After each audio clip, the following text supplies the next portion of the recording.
বাবাকে মাটির নিচে শুইয়ে দিয়ে আবারও চলে এলাম নিজের গন্তব্যস্থলে। কেমন যেন লাগছে, বুকটা বারবার কেঁপে উঠছিল।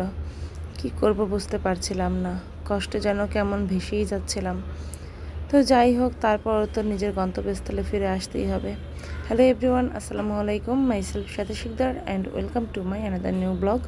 বিশ্বের যে প্রান্তে বসে আজকে আমার এই ভিডিওটা দেখছেন না কেন, সবাইকে জানাই আন্তরিক শুভেচ্ছা এবং অভিনন্দন।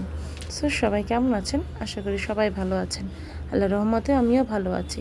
বরাবরের মতো নতুন আরও একটা ভিডিও নিয়ে আপনাদের সামনে হাজির হয়ে গিয়েছি। আশা করি আমার আজকের ভিডিওটা আপনাদের ভালো লাগবে। আমার বাবা মারা গিয়েছে প্রায় 1 মাস 25 দিন। তো বাবাকে কবরে শুইয়ে দিয়ে আজ রওনা হয়েছি ঢাকার উদ্দেশ্যে। মন কেন যেন যেতে চাচ্ছে না, তারপর তো যেতে হবে যেখানে নিজের স্থান, যেখানে নিজেকে থাকতে হবে সারাটা জীবন। তো যাই হোক, সব মিলিয়ে আমরা রওনা দিয়ে দিচ্ছি। আজকে ছিল সকালবেলা, একেবারে সকালের বাচ্চা আমরা কিন্তু উঠে পড়েছি। সকাল 7:30টার বাদ ছিল আমাদের। নূরকে ঘুম থেকে জোর করে উঠেই নিয়ে এসেছিলাম, তো ও কিছু খায়নি। ওর জন্য বাসা থেকে ডিম সেদ্ধ করে নিয়ে এসেছিলাম, তো ওকে গাড়িতে সেটাই খাইয়ে দিয়েছিলাম। তো সব কিছু মিলিয়ে নূর একটু হাসাহাসি করলেও পরবর্তীতে আমাদের কিন্তু অনেকটা সমস্যা হয়। নূর গাড়িতে বসে বমি করে ফেলে, আর আমার ক্যামেরাম্যান তো একেবারেই অসুস্থ হয়ে যায়। ও টোটাল সারা পথে তেমন কিছুই খায়নি। তো নূরকে এখন ঘুম পাড়িয়ে দিয়েছি, যেহেতু ও খুব সকালে উঠেছে। তো নূরকে ঘুম পাড়িয়ে দিয়ে এখন আমরা একটু বসেই আছি। বাইরে প্রচুর বাতাস, একদিক থেকে সামনের জানলাটা খোলা ছিল। তো নূরকে আমি একটু চাদর দিয়ে ঢেকে রেখেছিলাম। আর এটা ছিল বরিশালের ব্রিজ। তো বরিশালের খুব কাছাকাছি আমরা চলে এসেছি। তো অনেক কিন্তু সময়, অনেক জার্নির পথ পাড়ি দিয়ে কিন্তু আমরা বরিশালের কাছাকাছি চলে এসেছিলাম।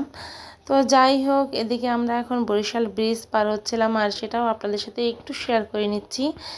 আর একটা কথা বলতে চাই, যারা যারা আমার ভিডিওটা এই পর্যন্ত দেখেছেন কিন্তু এখন পর্যন্ত লাইক, কমেন্টস এবং শেয়ার করেননি বা আমার চ্যানেলটা সাবস্ক্রাইবও করেননি, তাদেরকে বলবো অবশ্যই প্লিজ প্লিজ প্লিজ একটা সাবস্ক্রাইব করে যাবেন।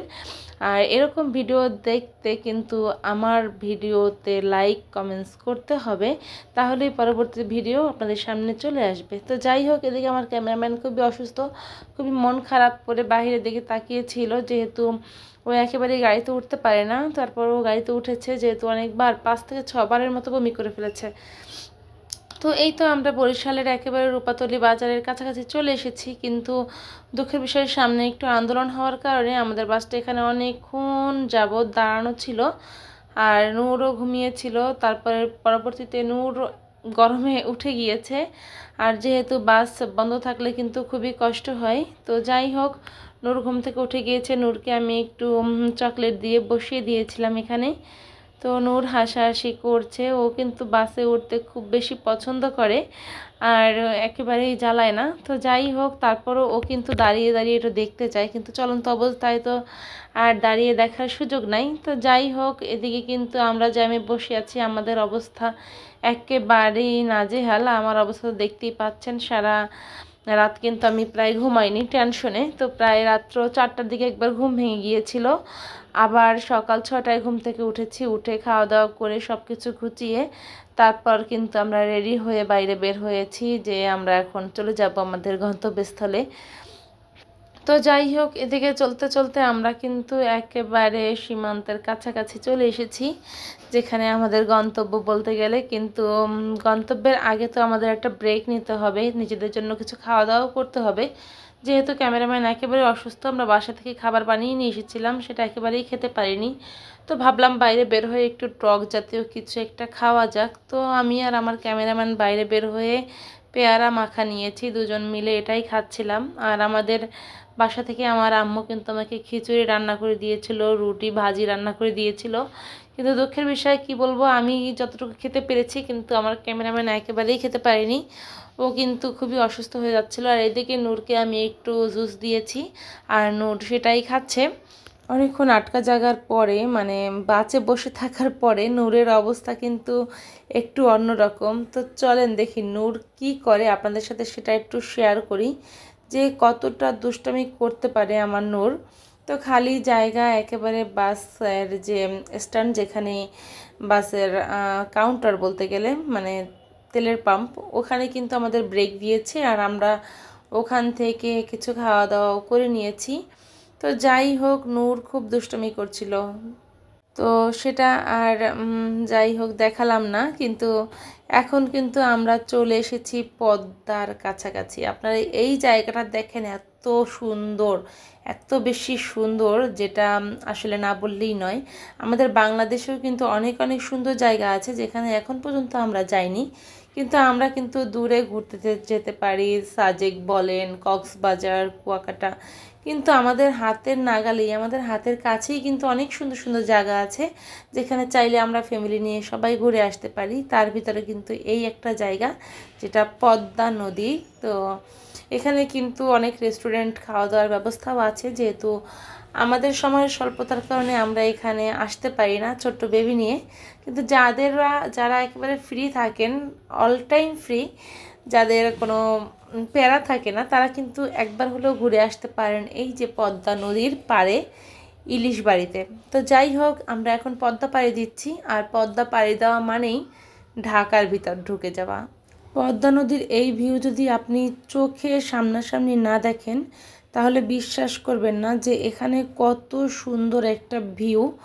আমার মন চাইছিল বাস থেকে নেমে আমি এখানে দাঁড়ায় একটা দীর্ঘশ্বাস নেই, যেন আমার বুকটা ভরে যায়। কিন্তু দুঃখের বিষয়, বাস তো এখানে দাঁড়াবে না।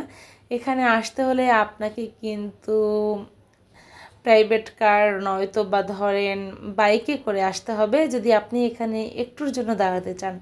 আর এখানে কিন্তু বাস থামানো একেবারেই নিষেধ, যেহেতু থামালে কিন্তু জরিমানা হয়।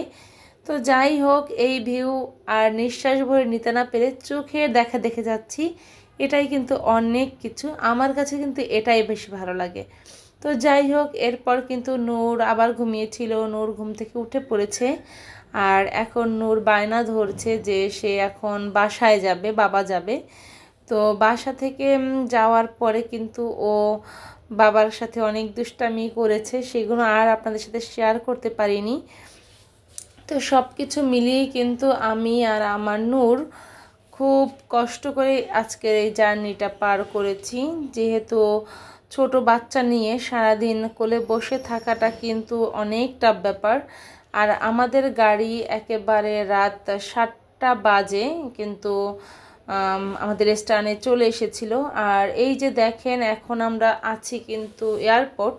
এখানে এসে আমাদের গাড়ি একটু রংভাবে চালাচ্ছিল, যার কারণে পুলিশ আটকে দিয়েছে গাড়িটাকে এখানে। তো এখানেও প্রায় আমরা আধা ঘন্টা ছিল। এরপর আমরা বাসায় চলে এসেছিলাম। বাসায় আসার পর আর তেমন কোনো ভিডিও করা হয়নি, যেহেতু বরিশাল থেকে আসার সময় মাছ মাংস নিয়ে এসেছিলাম, সেগুলোকে ফ্রিজে ফ্রোজেন রেখেছি। আর এই জন্য আর তেমন বেশি ভিডিও করা হয়নি। আর এখন বাজে রাত 12টা, আমরা রাতের খাবার খেয়ে নিয়েছি। আর এখন ডিম, শসা আর গাজর কেটে নিয়েছি। তো আজকের মতো ভিডিওটা ছিল এ পর্যন্তই। সবাই সুস্থ থাকবেন, ভালো থাকবেন। আল্লাহ হাফিজ, টাটা।